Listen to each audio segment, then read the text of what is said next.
السلام علیکم ملګرو آی پی ایل 2023 اخري مرحلې دي او اخري دوه میچونه پاتې دي دوستانو بیګا ممبئی انډینز ورسز لکنو سوپر جینز نویل الحق بمقابل روهیت شرما میچ شو لکنو سوپر جینز د نویل الحق لوبډلې خو میچ به دوستانو خو نویل الحق پکې او په پوري بولینګ کړی دی هغه هم د شریکوم او دغه دوه ټیمونه چې کوم کنفرم سیم فائنل ته ووتل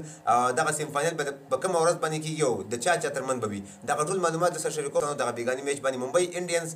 یو سل دوه اتیا سکور لکنو ته ورکو سوریا کمار پکې دریش کړی دی ګرین پکې یو سلويخ کړی دی روما پکې شپږ کړی دی لکنو سوپر جینز د طرف نه بهترین بولینګ کړی محسن خان پکې څور وکړي څور صدریش کور وکړي یو وکټ هغه سي یا شاک ټکر په څور اوور کې څور د شکور وکړي درې وکټ هغه سي یو نویل حق یو په پوري بولینګ کړی وسانو په څور اوور کې اته د شکور وکړي دی او څور مهم وکټ د خپل ټیم لپاره هغه سي یو په پوري بولینګ نویل حق نو سوپر جینز بیټینګ ناکام شو هغه بیټمنان ونه چې د سټون سلويخ کړی دی ډیپک هوډا پکې پندلس کړی دی مارس پکې اتلس کړی دی د ممبئی انډین طرف نه یو بالر پکې بولینګ کړی دی په پوري بولینګ کړی د لکنو سوپر جینز ټول بیټینګ هغه درولې دی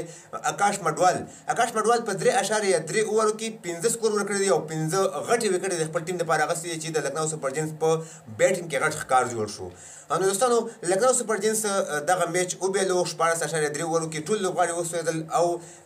ممبئی انډینز دغه میچ په یو اتیا سکور باندې وګټو ممبئی انډینز په میچ ګټلو سره سیمی فائنل ته ووتله او سیمی فائنل بعد د جمعې پر ورځ باندې د ګجرات ټایټنز ان راشد خان لوبډله او عبدالرحمن رحمت لکنوال لوبډله چې کوم د هغې سره به دغه میچ کوي د جمعې پر ورځ ماښام 7 بجې به دغه میچ شروع کیږي